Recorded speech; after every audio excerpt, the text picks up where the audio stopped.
warahmatullahi wabarakatuh.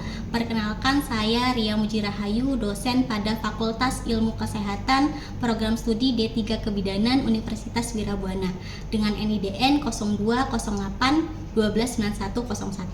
Video ini saya buat untuk memenuhi syarat saya untuk mengikuti sertifikasi dosen gelombang pertama di tahun 2025. Video ini berupa pernyataan diri dosen dalam unjuk kerja Tridharma Perguruan Tinggi di bidang pengajaran. Saya di sini akan memaparkan bagaimana saya menyampaikan mata kuliah yang saya dan tim ampuh, yaitu mata kuliah Kesehatan Perempuan dan Keluarga Berencana. Mata kuliah ini adalah mata kuliah wajib bagi mahasiswa di tingkat 2 semester 3 dengan bobot 4 SKS, yaitu 2 SKS teori dan 2 SKS praktikum. Dalam mencapai tujuan pembelajaran yang secara komprehensif, untuk mata kuliah ini sendiri memiliki capaian pembelajaran atau CPL lulusan untuk program studi, yaitu yang pertama, lulusan mampu menguasai konsep teoritis mulai dari anatomi, fisiologis, biologi, dan perkembangan secara umum. Yang kedua, lulusan menguasai konsep teoritis mulai dari ekologi manusia, psikologi perkembangan, ilmu sosial yang berkaitan dengan kesehatan reproduksi.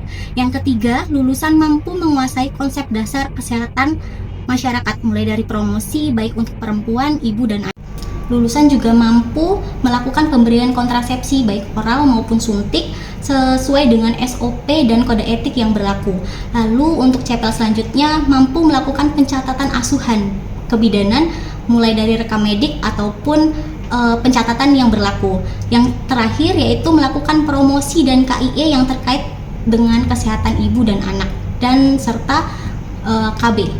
Untuk capaian pembelajaran mata kuliah sendiri yang kami rumuskan yaitu yang pertama, mahasiswa mampu memahami konsep bagaimana apa itu konsep kesehatan reproduksi dan KB. Lalu mahasiswa mampu memahami isu-isu yang berkaitan dengan kesehatan reproduksi dan KB. Lalu mahasiswa mampu memahami konsep gender dalam kesehatan reproduksi. Mahasiswa mampu mempraktikkan asuhan kebidanan yang berkaitan dengan kesehatan reproduksi dan KB. Lalu yang terakhir, mahasiswa mampu mendokumentasikan baik pelayanan kesehatan reproduksi maupun KB. Untuk pokok bahasan sendiri yang akan kami bahas pada mata kuliah ini adalah konsep kesehatan reproduksi dan KB. Yang kedua, evidence base terkait dalam asuhan pelayanan KB. Ketiga, konsep gender dalam kesehatan reproduksi, masalah-masalah terkait kesehatan reproduksi, screening untuk keganasan dan penyakit sistemik, lalu ada asuhan kebidanan untuk kesehatan reproduksi dan asuhan kebidanan untuk pemberian pelayanan KB. Lalu yang terakhir adalah pendokumentasian asuhan kebidanan baik untuk kesehatan reproduksi maupun KB. Untuk referensi yang saya gunakan pada mata kuliah ini bisa saya ambil dari buku baik cetak maupun non cetak. Saya juga mengambil dari website pemerintah baik itu dari WHO maupun dari pemerintah Kesehatan Republik Indonesia. Lalu saya menggunakan juga publikasi jurnal. Adapun dalam pengajaran saya menggunakan pendekatan yaitu DIA, yaitu Delivery, Interaction, dan Assessment. Untuk delivery sendiri adalah bagaimana cara saya untuk menyampaikan materi agar mahasiswa mampu memahami materi yang saya sampaikan. Untuk metodenya saya menggunakan dua kombinasi, yaitu Teacher Learning Center dan Student Learning Center, yaitu di mana saya menggunakan metode ceramah untuk menyampaikan konsep-konsep dasar seperti apa itu kesehatan reproduksi, apa itu pelayanan KB. Lalu selanjutnya yaitu saya melakukan simulasi pada topik-topik seperti untuk pemberian asuhan kesehatan reproduksi dan KB serta pendokumentasian. Diharapkan mahasiswa mampu memiliki pemahaman secara praktisi, jadi bukan hanya teoritis. Pada interaksi, saya memberikan kesempatan kepada mahasiswa untuk berdiskusi baik kepada dosen maupun kepada sesama mahasiswa serta melakukan tanya jawab. Itu fungsinya untuk memperdalam pemahaman mahasiswa dan memicu mahasiswa untuk aktif bertanya. Selain itu, mahasiswa juga diberikan studi kasus untuk melatih analisis dalam pemecahan masalah serta berkomunikasi secara efektif dan berkolaborasi. Dan yang terakhir yaitu asesmen. Saya memiliki beberapa bentuk asesmen, yaitu penilaian yang dilakukan secara komprehensif, yaitu yang pertama penilaian mulai dari UTS yang saya beri bobot 30%, UAS 40%, tugas 20% dan sikap 10% dengan syarat kehadiran yaitu 80%. Berikut adalah cuplikan proses pembelajaran yang saya lakukan secara tatap muka di ruang kelas. Selamat menyaksikan. Oke, selamat siang semuanya. Siang. Gimana kabarnya hari ini? Baik. Sebelum kita mulai latihan hari ini, silakan dipimpin doa salah satu.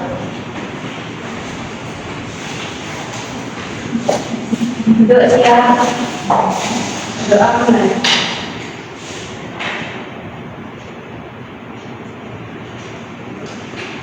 Doa selesai. Hari ini kita melakukan apa maksudnya? Besok dan hari berapa maksudnya?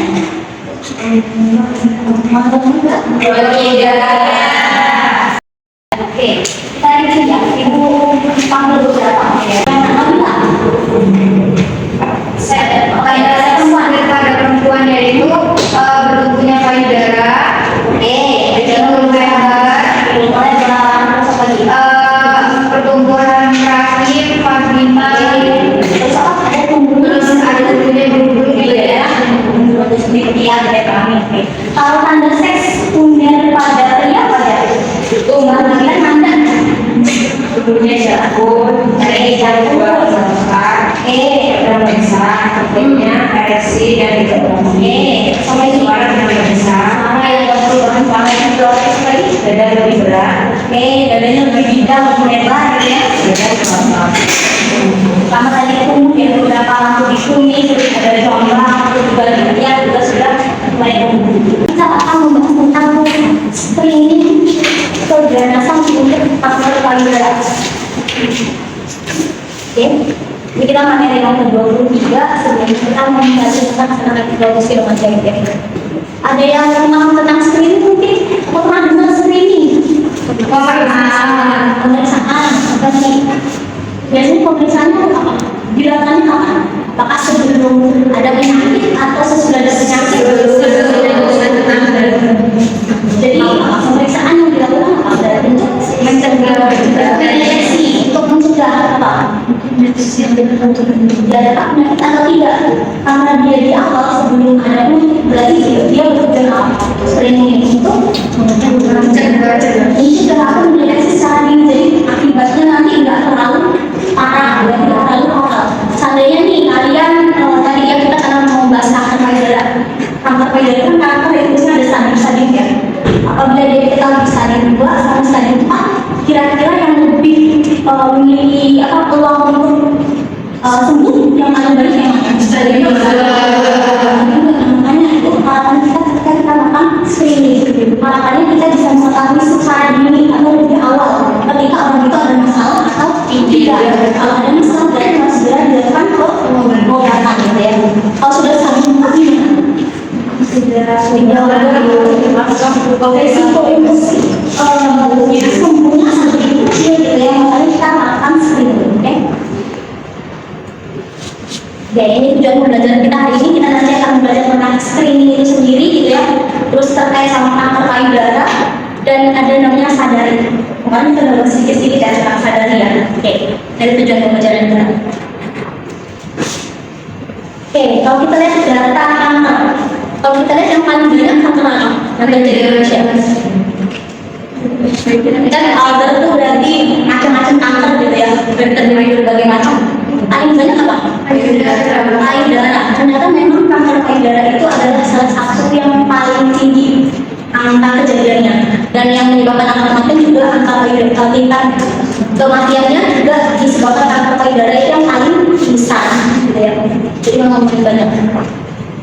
Setelah itu diikuti apa? Kanker apa? Kanker ini kita orang udah tahu. Aru-aru ya.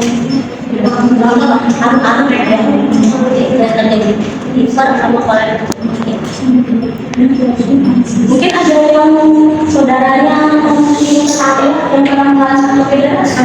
Ada banyak ya. Banyak di mana? Maksudnya ada sekarang meninggal ya. Ketahui ini apa? Saya tuh stadium akhir. Stadium akhir memang kanker itu dia akan ada stadiumnya, dan biasanya kalau kalau di awal-awal itu memang belum ada tanda gejalanya. Makanya biasanya kita pas sudah saling lanjut juga saling tidak lebih, makanya itu kita fungsinya salah satunya melakukan screening. Kan memang kalau awal-awal belum ada tanda gejala, makanya kita lakukan screening. Yang ada yang masih survive mungkin diberitakan lagi biasanya oke. Jadi kan biasanya kalau itu udah diambil gitu ya, terus biasanya ada kemo juga gitu ya, biasanya harus setiap tahun juga harus terkontrol, karena kadang-kadang sama kontrol kita nggak tahu tiba-tiba ada bentuk lagi gitu ya.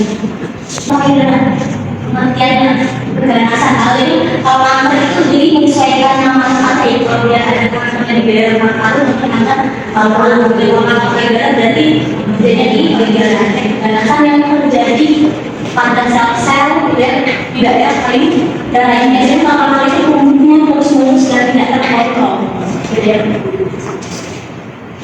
Biasanya tapi kalau kemudian bukan hanya di daerah payudara ya bisa sampai ya. Jadi nanti kalau ada pemeriksaan dari daerah payudara nanti sampai ke kulit. Dan kalau seandainya ada yang berusaha tidak harus tidak terkontrol, dari biasanya akan mengganggu fungsi organ tersebut. Bisa mengganggu.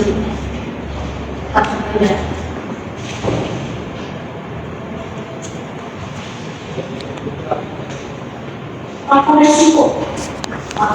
Jadi beberapa faktor yang memang ketika ada mengalami ini dia akan berisiko lebih banyak, dia akan mengalami kanker payudara. Dan yang pertama faktor payudara itu biasanya memang faktor keluarga. Jadi kalau ada keturunan yang mengalami atau pernah ada riwayat kanker payudara, itu kemungkinan keturunan selanjutnya akan berisiko lebih besar untuk mengalami kanker payudara.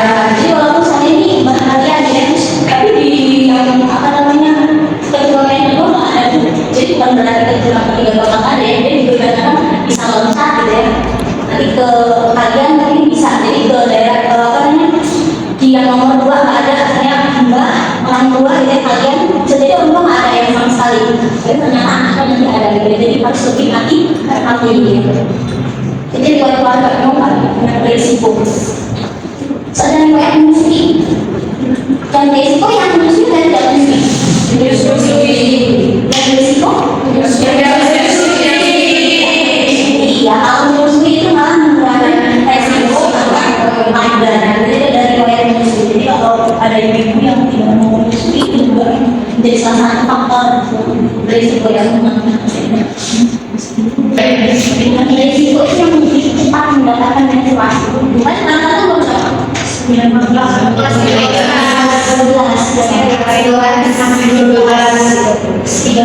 jadi yang mendapatkan menstruasi lebih awal itu biasanya yang berisiko, dan biasanya yang menopausnya lebih lama itu yang berisiko. Jadi menstruasi sampai kanker payudara itu biasanya ada kaitannya sama hormon. Jadi di sini makanya yang keempat juga penggunaan hormon. Kalau seandainya tadi lebih cepat atau menstruasi, berarti kan hormon wanitaannya lebih cepat muncul, dan menstruasinya menopausnya lebih lama, berarti hormonnya juga lebih banyak. Makanya dia di situ beresiko yang mendapatkan menstruasi lebih cepat atau menopause yang lebih lama. Penggunaan KB hormonal itu juga beresiko ya. Makanya kalau ada baby yang pakai KB hormonal kayak SPT gitu ya, dia kalau bisa cuma yang jangka panjang. Kalau bisa diseling aja. Jadi sebenarnya dari 5 tahun pakai SPT, nanti bisa pakai ini nanti setelah itu ada lagi. Karena KB hormonal juga menjadi faktor resiko. Ya, jadi makanya dari gaya hidup itu juga bisa mempengaruhi untuk terjadinya kanker payudara. Makanan siapa ya, seperti campur gitu ya. Terus ada makanan yang memang bagus, mungkin sayuran, misalkan namanya kayak omega itu juga bagus. Itu yang mengurangi gitu ya. Tapi kalau yang campur bisa membuat ini pakai resiko. Jadi kalau dari inspeksi kita bisa tahu nih dari beberapa yang pertama kalau ada kanker payudara biasanya akan ada benjolan. Tapi kalau kanker itu benjolannya itu sulit digerakkan. Jadi kadang-kadang ada spam atau tumor yang lainnya gitu ya. Itu biasanya dia kalau dipencet dia bisa digerakkan atau bisa berpindah. Tapi kalau kanker payudara itu ada benjolan, mungkin dia dia tidak bisa tidak ada tetap anak gitu ya. Terus ada perubahan struktur perubahan kulitnya. Jadi seperti kulit jeruk dari kulit jeruk, ukurannya lebih besar. Ya, jadi ada perubahan konsistensi ya Pak. Permukaan kulitnya berubah menjadi seperti kulit jeruk itu tanda. Terus ada luka yang tidak kunjung sembuh. Jadi ada luka biasanya kayak bernanah gitu ya, itu juga bisa menjadi salah satu tanda. Kuat cairan dan putih. Nanti kalau ada keputusan sadari juga dipencet. Jadi biasanya pakai putih tapi mulai dari mulai dari yang edaran dan dari warna yang putihnya. Kalau ada kuat cairan, kali ini isi ya. Terus ada tarikan, ada cungan di dalam payudara dan juga ada perubahan tadi yang kulit, terus ada benjolan, ada cairan, ada luka dan juga terus ada gejala. Untuk kanker payudara apa yang kita lakukan?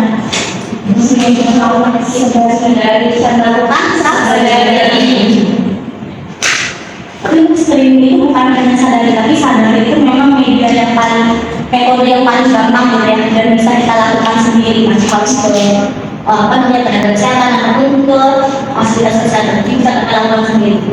Sadari atau pemeriksaan payudara sendiri itu salah satu screening yang bisa kita lakukan untuk mencegah atau menjadi segini kanker payudara. Ada sadari, ada sadaris. Kalau sadari sama payudara ini kita harus ke tenaga kesehatan atau fasilitas kesehatan untuk pemeriksaan sadaris. Mamografi juga menjadi screening ya. Kalau mamografi itu memang disarankan atau hanya untuk orang-orang yang usia dari 40 tahun. Biasanya kalau yang kurang dari 40 tahun dia pakai USG payudara. Jadi nggak langsung mamografi. Jadi screeningnya ada 3 ya, ada sadari, dan ada mamografi. Ada yang tanya kan? Coba. Jadi kalau misalnya yang paling bagus gitu ya, ada tarik menstruasi. Jangan pas menstruasi gimana? Nggak valid, jadi akan akan sadarnya di setelah menstruasi atau pada saat penyakit. Itu sih payudara. Jadi biasanya yang kurang dari 40 tahun, dia pemeriksaan saya disadari terus, ada benjolan ya kayaknya. Biasanya untuk pemeriksaan kita pakai USG. Kalau dia usia lebih dari 40 boleh pakai mamografi ini jadi USG. Ini kayak USG saja. Juga sih. Atau dia ke situ ada benjolan juga. Masih berubah. Ini mamografi. Jadi kalau mamografi jadi ada sinyalnya gitu. Di sini ditekan gitu, nanti baru kita lihat apakah dia ada atau itu bisa ya. Jadi kita harus lihat terus.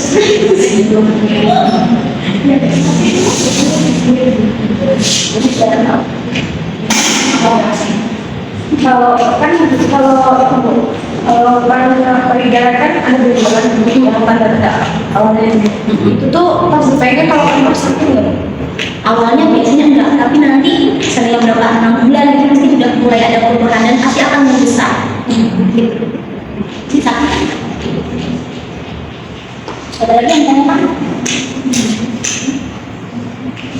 Awal-awal biasanya nggak ada ya benjolan, tapi nggak ada rasa tapi setelah itu biasanya kalau karena juga kanker itu biasanya kita setiap orang itu perkembangannya akan beda-beda. Kalau pola hidup biasanya juga akan lebih cepat, lebih bisa atau kalau hormonnya lebih berbeda juga bisa jadi berbeda antara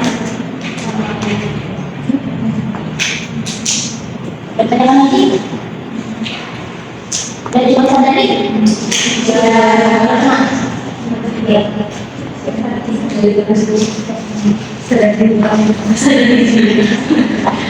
lihat sadari dari metode pemeriksaan payudara tersebut yang bisa kita lakukan untuk mendeteksi apakah ada kanker payudara atau tidak. Nanti kita sudah bikin akun, bisa sambil praktek ya. Kita ngapain?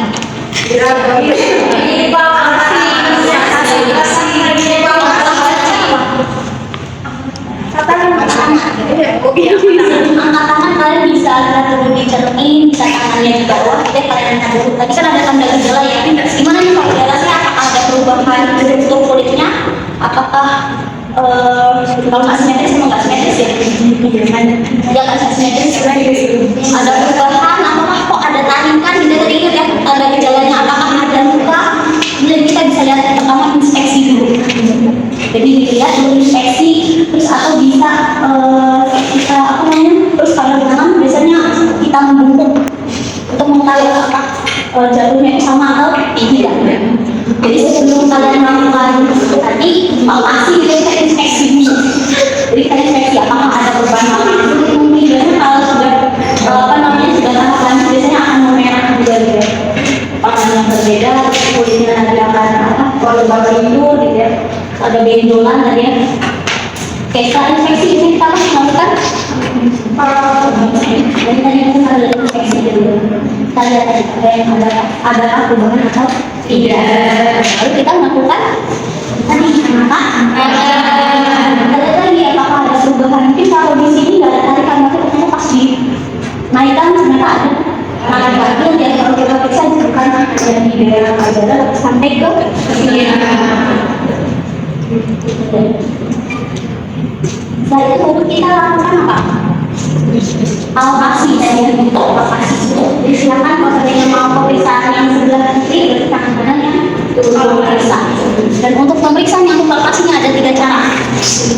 Ada yang melingkar gitu ya, atau sirkular, ada yang up and down atau atas ke bawah gitu ya, sama ada yang mix itu berarti ke arah dalam gitu ya.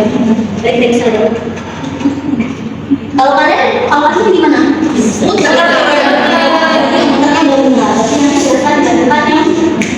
Turun dan secara ke dalam gitu. Kan itu dimainkan dan terus periksa. Apakah benar tidak? Berarti memutarnya dari mana? Dari dalam keluar atau keluar ke dalam? Dari dalam. Jadi kita periksa ini, kalau periksa itu cuma hanya di sini aja tadi sampai ke dari periksa semuanya. Karena ya tadi sebelum palpasi jangan lupa kita bisa di apakah ada cairan atau tidak, ini salah satu tanda dari itu ada cairan. Terus yang selanjutnya bisa dengan rebahan. Nah, juga bisa rebahan. Rebahan juga bisa, tapi nanti di garis sama bantal. Tapi yang periksa jangan hanya kiri dan kiri saja, tapi kiri dan kanan. Ada tanyakan seperti ini? Cairannya keluar itu warnanya keluar. Kiri dan kanan artinya sudah terjadi infeksi di dalam tubuh aku mau kesadaran masuk. Jadi harusnya kalau kalian mau lagi nggak ada cairan yang keluar. Kelihatan lagi? Berarti mau praktek? Betul ya, berarti apa tadi yang pertama kalau mau sadari? Inspeksi. Jadi cara memulai dari mulai sampai terjadi dia apakah ada perubahan, apakah ada benjolan, apakah ada perubahan dari kulitnya tadi ya, kita lihat. Terus kalau warnanya tadi kalau sampai langsung tulisnya merah, lalu tadi ada benjolan. Setelah inspeksi kita dulu, kita tentukan gitu ya, kita lihat gitu ya, apakah pas penemuan payudaranya apakah sama atau tidak. Terus baru apa? Mengangkat mata ini dulu kita lihat apakah biasanya ini dari jangan tinggi kalau kita kan mereka ada tarikan atau tidak. Ini tapi kita lihat ini. Tarikan berarti ada tanda dan gejala tadi.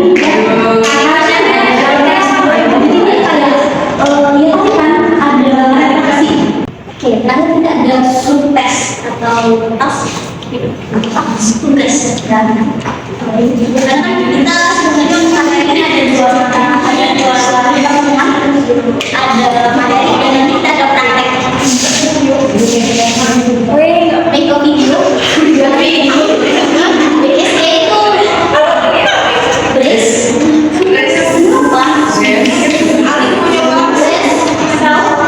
Examination jadi aku sadari juga sama. Kelas ini ada terakhir dikumpulkannya kalau 7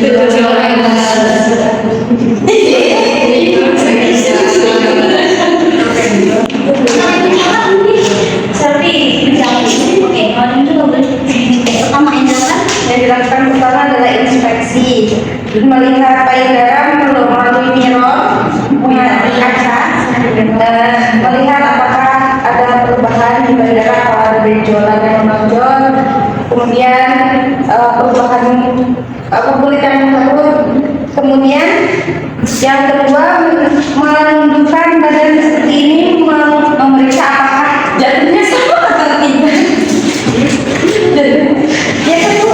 Ya sama atau tidak. Yang ketiga memeriksa makan dulu apakah ada kanker atau tidak. ya. Atau dulu belum pernah operasi. Tangan apakah ada kanker pada payudara sama atau tidak. Kemudian kalau sebenarnya masih enggak, terus habis itu sebelum operasi kita cek dulu apakah ada cairan atau tidak, kayak gini. Oke, tidak. Makanya jangan hanya satu tadi di Enggak. kan kita dalam materi udah ada yang mencoba gitu, ada yang misalnya apa sih sebelum kita review sedikit lagi, itu ada sekali lagi yang kita review materi apa namanya konten kita tadi kan ada yang ini ya apa yang layak orang itu kalau anaknya lagi-lagi itu pasti ada kantong payudara itu juga bisa digunakan daripada laki-laki, tapi kondisi ini bisa. Tapi memang bedanya sangat sedikit. Tadi kan kita membahas tentang screening sebagai kanker payudara ya. Tadi screening apa pengertiannya screening? Siapa yang tadi dipanggil? Istilah ini siapa? Resti. Resti tidak. Karena tidak ada. Jangan itu dipanggil darah. Tidak bukan. Tadi screening apa kali? Screening adalah screening adalah terjadinya suatu pemeriksaan yang kita lakukan untuk apakah orang itu adalah masalah atau penyakit atau apa tidak. Tujuannya yaitu tadi sekarang dari teknologi kalau kita bisa melakukan pengobatan secara dini gitu ya. Terus kan tugas ada yang menanyakan ngomongnya video ya sendiri dulu latihan rasa pelajaran pokok nanti bagi dari apa maksudnya